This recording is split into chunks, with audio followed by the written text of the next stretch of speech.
ঢালিউডের ইতিহাসে অন্যতম সফল নাম শাবনূর। পর্দায় তার উপস্থিতি বরাবরই মোহাবিষ্ট করে ভক্তদের।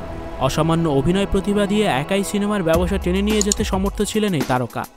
দীর্ঘদিন সিনেমা থেকে দূরে শাবনূর, আবারও তাকে রূপালী পর্দায় দেখার অপেক্ষায় সিনেমা প্রেমীরা।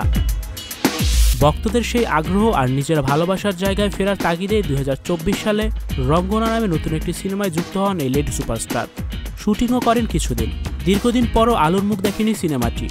এরই মধ্যে সিনেমাটির কিছু দৃশ্য ভেসে বেড়াচ্ছে সামাজিক মাধ্যমে। সিনেমা মুক্তির আগেই দৃশ্য ফাঁস হওয়ায় বেজায় চটেছেন শাবনূর। প্রযোজকের উপর ক্ষোভ প্রকাশ করে নায়িকা জানান, তার কামব্যাক সিনেমা রঙ্গনা নিয়ে সবাই বেশ উচ্ছ্বসিত ছিলেন। দর্শকের প্রতিক্রিয়া দেখেও তিনি আশাবাদী হয়েছিলেন।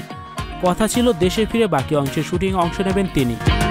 প্রযোজক ও পরিচালকের বিরুদ্ধে অপেশাদার আচরণের অভিযোগ তুলে শাবনূর জানান, রঙ্গনার শুটিং শুরুর আগেই নিম্নমানের পোস্টার প্রকাশ, শুটিং চলাকালে ইউনিটে অব্যবস্থাপনা, অতঃপর ইউটিউবে সিনেমার ফুটেজ প্রকাশ, সব মিলিয়ে বেশ বিরক্ত তিনি। শাবনূরের ভাষ্য, তিনি বড় পর্দার অভিনেত্রী, তার কাজ ইউটিউবে বিনামূল্যে দেখানোর জন্য নয়।